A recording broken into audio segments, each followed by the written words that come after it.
36 जिल्हे, 36 बातम्या. News G9 Maharashtra. उत्तर तुमच्या प्रश्नांची.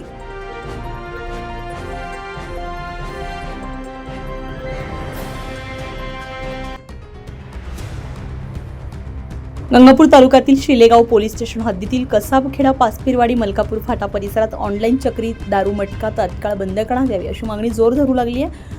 आज मलकापूर, कसाबखेडा, पाचपीरवाडी फाटा परिसरात किरण पानकरच्या नेतृत्वाखाली 20 ते 25 तरुणांनी हे सुरू केलंय. पाचपीरवाडी, कसाबखेडा, मलकापूर फाटा परिसरात काही लोक बेकायदेशीरपणे ऑनलाईन चक्री, मटका, दारू यांसारखे धंदे चालवत आहेत. या धंद्यामुळे गावातील तरुण वर्ग व्यसनाधीन होत आहे. लोकांची आर्थिक लूट होते, कुटुंब उद्ध्वस्त होत आहे. हे धंदे महाराष्ट्र जुगार प्रतिबंधक कायदा 1887 आणि IT ऍक्ट नुसार बेकायदेशीर आहेत. त्यामुळे अनेकांचे संसार गुढ्यावर आलेत. पाचपीरवाडी फाटा परिसरातील सर्व ऑनलाईन चक्री, जुगार अड्डे तात्काळ बंद करावे. संबंधितांवर कडक कायदेशीर कारवाई करावी. परिसरात नियमित गस्त घालून असे धंदे पुन्हा सुरू होणार नाहीत याची दक्षता घ्यावी. आपण तातडीने कारवाई करावी अशी मागणी करण्यात आली आहे.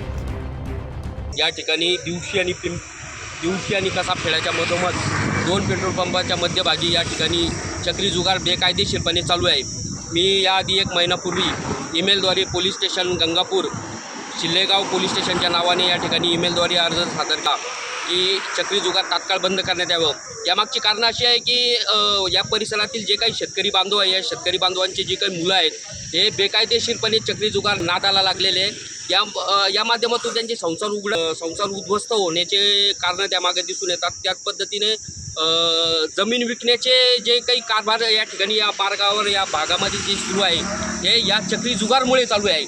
आणि चक्री जुगारचे जे लोक आहेत त्या सगळ्या लोकांना मी स्वतः सांगून आलो होतो की तुम्ही चक्री जुगार तात्काळ बंद करा, कारण या ठिकाणची शेतकरीची मुलं आहेत हे आपली जमिनी विकत आहेत, आपले संसार उद्ध्वस्त होत आहेत. त्यामुळे लवकरात लवकर चक्री जुगार बंद करण्यात यावी अशी मी प्रशासनाला हात जोडून विनंती करतो. मी किरण पानकर, मी आपणास हात जोडून विनंती करतो की चक्री जुगार तात्काळ बंद करण्यात यावी. बंद न झाल्यास आपण पुढील आंदोलन काय करणार? मी पुढील आंदोलन धुळे सोलापूर महामार्गावरील इकडे दिवशी फाटा आहे आणि इकडे कसाबखेडा फाटा आहे, या दोन्हीच्या मध्ये मी जर 15 दिवसाच्या आत जर बंद झालं नाही तर या ठिकाणी रास्ता रोको आंदोलन करेल. आणि या आंदोलनादरम्यान जो अनुचित प्रकार घडेल त्याला सर्वस्वी प्रशासन जबाबदार राहील याची नोंद प्रशासनाने घ्यावी. न्यूज G9 महाराष्ट्रासाठी धरमसिंग मिमरोड, छत्रपती संभाजीनगर, गंगापूर.